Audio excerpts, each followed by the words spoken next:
এখন আমরা নবম দশম শ্রেণীর 13.2 অধ্যায়ের যে গুণত্ব ধারা আছে সেই গুণত্ব ধারা থেকে আমরা 7 নম্বর অঙ্কটি করব। তো 7 নম্বর অঙ্কটি আমরা এখানে দেখতে পাচ্ছি একটা ধারা দিয়েছে আমাদের, ধারা দিয়ে বলছে যে ধারাটির কোন পদ 1/2 হবে। তো আমরা এখানে তো জানি না যে কোন পদটা হবে এত, এই জন্য আমরা এই ধরনের কথা যখন থাকবে তখন আমরা ধরে নেব যে ধরি যে n পদ হবে এত, কোন পদ হবে n পদ হবে এত। তাহলে n এর মানটা বার করতে পারলে আমাদের উত্তর বেরিয়ে যাবে। তো আমরা এখানে ধরে নেব। তো আমরা এখানে প্রথম কাজ যেটা, সেটা আমরা প্রথম পদ আর সাধারণ অনুপাত লিখে নিই। তো আমরা এখানে লিখব যে প্রথম পদ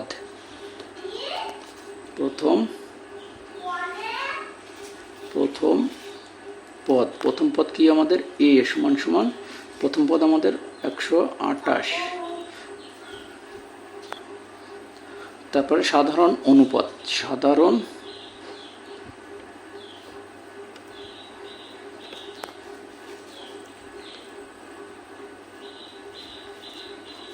অনুপাত হচ্ছে r সমান কি, আমরা সাধারণ অনুপাতের সূত্র কি আমাদের দ্বিতীয় পদ ভাগ প্রথম পদ। তো দ্বিতীয় পদ এখানে আমাদের 64, তাহলে 64 এই যে ভাগ 128, তাহলে এটা কাটাকাটি করি, 64 আর 64 দুগুণ 128, তাহলে আমরা কত পেলাম 1/2 পেলাম। তার মানে a পেয়েছি আমরা 128, আর পেয়েছি 1/2। এখন আমরা ধরে নেব, কি ধরে নেব, আমরা তো জানি না যে কোন পদ এত হবে। তা আমরা লিখব যে এখানে কোন, এই কোন কথাটার এখানে আমরা লিখব যে n পদ এত, ধরি n পদ এত। তাহলে আমরা এখানে ধরি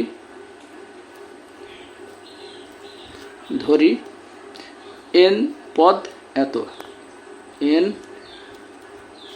তম পদ।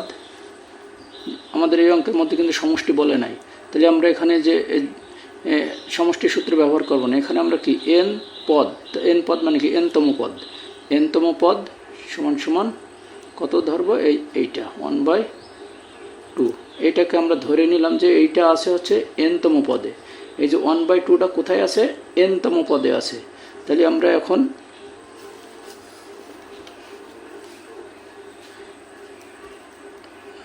বা এখানে আমাদের কি পড়েছে, এখানে আমাদের এই যে মাঝখানে সমান পড়েছে, তাহলে আমরা এখানে বা দিয়ে এখন অঙ্ক চালাবো। তাহলে আমরা এই যে n তম পদ, এই কথাটার সূত্রটা কি আমাদের, n তম পদের সূত্র কি, n তম পদ এই এতটুকুর পরিবর্তে আমরা কি লিখতে পারি, তাহলে a আর n-1, এইটা n তম পদের সূত্র কি a আর n-1। তাহলে আমরা এখানে লিখি এই এতটুকুর পরিবর্তে আমরা লিখব a আর n-1, তাহলে a আর n-1 সমান এই যে সমান তারপরে 1/2। এখন এর মান কত আমাদের, এখন মান বসাবো আমরা, এর মান কত, এর মান হচ্ছে 128। তাহলে এখানে বা আল্লাহু আকবার এর মান হচ্ছে 128 দিয়ে দিলাম। এখন আর আর হচ্ছে গুণ অবস্থায় আছে, তাহলে আমরা এখানে গুণ চিহ্ন দিলাম, যে ডট দিলাম। তারপরে আর এর মান কত আমাদের, আর এর মান 1/2, আর এর মান হচ্ছে 1/2, আর এর মান এই যে আর এর মান 1/2। ওর মাথায় কি আছে, ওর মাথায় হচ্ছে যে n-1, তাহলে n-1 দিয়ে দিলাম। এখন এই সমান দিই, ওই পাশে আছে 1/2 দিলাম। এখন আমরা এই 128 এর সাথে কি অবস্থায় আছে, গুণ অবস্থায় আছে। তাহলে আমরা যদি এখান থেকে গুণ না করে আমরা এই 128কে আমরা ওই পাশে পাঠাই দেবো। 128কে এই 1/2-র সাথে কি অবস্থায় আছে, 1/2-র সাথে 128 গুণ অবস্থায় আছে।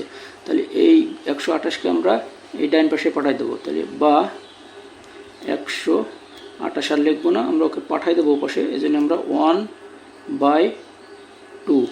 এর মাথায় কি আছে আমাদের, এর মাথায় আছে n-1, পাওয়ারে আছে n-1 সমান 128কে আমরা এই পাশে নিয়ে আসবো। তাহলে এই পাশেটা লিখে নিলাম 1/2। এখন 128 কী অবস্থায় আছে? 128 আছে এখানে গুণ অবস্থায়। গুণ অবস্থায় চলে গেলে কি হয়? গুণ অবস্থা থেকে গেলে ভাগে যাবে। তাহলে আমরা এখানে ভাগ চিহ্ন যদি দিই, এখানে ভাগ চিহ্ন যদি দিই, দিয়ে আমরা 128 লিখলাম। তার মানে কি 128 গুণ অবস্থা থেকে ওপাশে গেছে। এই পাশে ছিল গুণ অবস্থায়, ওপাশে গেছে ভাগ হবে, তাহলে ভাগ দিয়ে দিলাম। এখন আমরা বা এই পাশে 100 এই হচ্ছে যে 1/2 রেখে দিই, তার মাথায় আছে হচ্ছে n-1 সমান সমান এই পাশে আমরা 1/2। আর আমরা কখনো ভাগ রাখি না, আমরা ভাগকে সবসময় উল্টাই দিই। ভাগকে সবসময় আমরা উল্টাই দিই। উল্টাই দেওয়ার জন্য আমরা কি করব? এখানে গুণ চিহ্ন দেবো, গুণ চিহ্ন। আর এটাকে উল্টালে আমাদের কি হবে? এই 128-এর নিচে কি আছে? মনে মনে 1 আছে, তাহলে 1 যাবে উপরে আর 28 আসবে নিচেই। এই 128-এর নিচে মনে মনে 128-এর নিচে মনে মনে এখানে একটা 1 আছে, তাহলে 1 যাবে উপরে, 128 আসবে নিচে। তাহলে যাবে হচ্ছে যে 1 মাইনাস 1/128। তাহলে এখন আমাদের এটা হয়ে গেল। তাহলে এটা আমরা এই অবস্থায় রাখি, এটাকে গুণ করে দেব।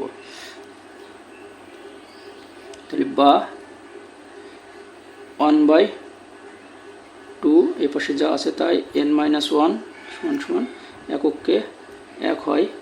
আর নিচে হয় আছে 128 দুগুণ কত? 256। 256 8 দুগুণ 16, 6 8 দুগুণ 16, 6 হাতে 1 আর 2 দুগুণ 4 আর 1 5 আর 2 কে 2, তাহলে 256। তাহলে 1/256। আচ্ছা ঠিক আছে, এটা আমরা পেয়ে গেলাম। এখন আমরা বা এখন এই যে বেজ, এখানে বেজ কি? 1/2, তার মাথায় পাওয়ার কি? n-1। তাহলে এই বেজ আমরা এই পাশেও বেজ রাখবো এইভাবে। এই বেজকে আমরা এই পাশেও নেব, নিয়ে তাহলে আমরা এখানে 1/2 এর মাথায় পাওয়ার কি? পাওয়ার হচ্ছে n-1 সমান সমান এখানে আমরা এই বেসটা এই পাশে নিয়ে নেব 1/2। এখন এর মাথায় কত পাওয়ার তুলবো আমরা? এর মাথায় পাওয়ার তুলবো। এর মাথায় কত পাওয়ার দিলে আমাদের অত হবে দেখি।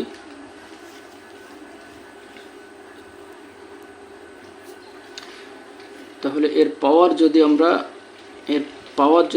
8 দিই, এর পাওয়ার যদি 8 দিই, তাহলে আমরা এই যে 1/256 পাই। এর পাওয়ার কত দেবো? 8 দিলে আমাদের কি হয় দেখি। 8 তার মানে কি? 1 কয়বার গুণ? এই 8টা 1-এর মাথায় আছে, এই 8টা 2-এর মাথায় আছে, তাহলে 1 কয়বার গুণ হবে? 8 বার। তাহলে 1 যতবারই গুণ করি আমাদের একই হয়। আর 2 8 বার গুণ করলে কত হয় দেখি আমাদের। 2 8 বার গুণ করবো। 2 গুণ 2 গুণ 2 গুণ 2 গুণ 2 গুণ 2 গুণ 2, তাহলে কয়টা হয়েছে? 1 2 3 4 5 6 7 গুণ 2। 2 8 বার গুণ করছি, তাহলে 2 দুগুণী 4, 4 দুগুণী 8, 8 দুগুণী 16, 16 দুগুণী 32, 32 দুগুণ 64, 64 দুগুণ 128, 128 দুগুণ 256। তাহলে এইটার মানে কি? এইটার মানে হচ্ছে আমার 1/256। তাহলে আমাদের এখানে বেজ যা ছিল এই পাশে আমরা বেজ নিয়েছি, বেজ নিয়ে এটাকে ভাঙিয়েছি পাওয়ার দিয়ে। তো আমরা এইটা এখন কী করব?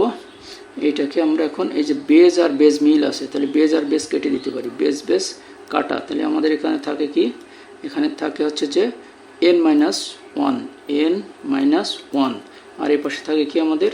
এই যে বেজে আমাদের কি কাটা হয়ে গেছে, বেজে কেটে দিলাম। তাহলে আমাদের কি থাকে? এ পাশে থাকে n-1 আর এ পাশে থাকে 8 পাইলাম। আমরা 8 পেয়ে গেলাম।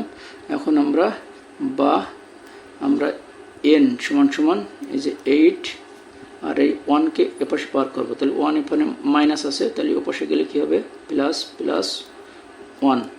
তাহলে এখন আমরা n সমান সমান কত পাচ্ছি আমরা? n সমান সমান 9 পাচ্ছি। আচ্ছা, এটা অতএব তাহলে n সমান সমান কি পেলাম আমরা? 9। তাহলে আমরা এখানে কি ধরে নিয়েছিলাম? আমরা এখানে ধরে নিয়েছিলাম যে ধরি n-তম পদ কত? এত। এটা আমরা ধরে নিয়েছিলাম n-তম পদ 1/2। তাহলে এখন n এর মান কত পেলাম আমরা? n এর মান পেলাম আমরা, n এর মান পেয়েছি আমরা কত? n এর মান পেয়েছি 9। তাহলে কি 9-তম পদ এই যে 1/2, 9তম পদ 1/2। তাহলে আমাদের এটাই হচ্ছে অ্যান্সার।